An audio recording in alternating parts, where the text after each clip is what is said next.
homemade monkey bars that I made. Practice hand over hand movement and monkey bar obstacle. So I'm going to give you one method right now. Watch my hips as I swing them and my legs, what I'm doing. It's not just about the hand movements. It's about swinging your legs and your hips at the same time.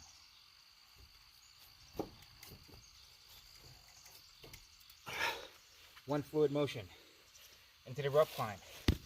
Rope climb, I'm really just practicing the foothold and getting the motions down for the actual climbing. Up, and up, grab. That's what I'm practicing right there. That's what I'm trying to train for.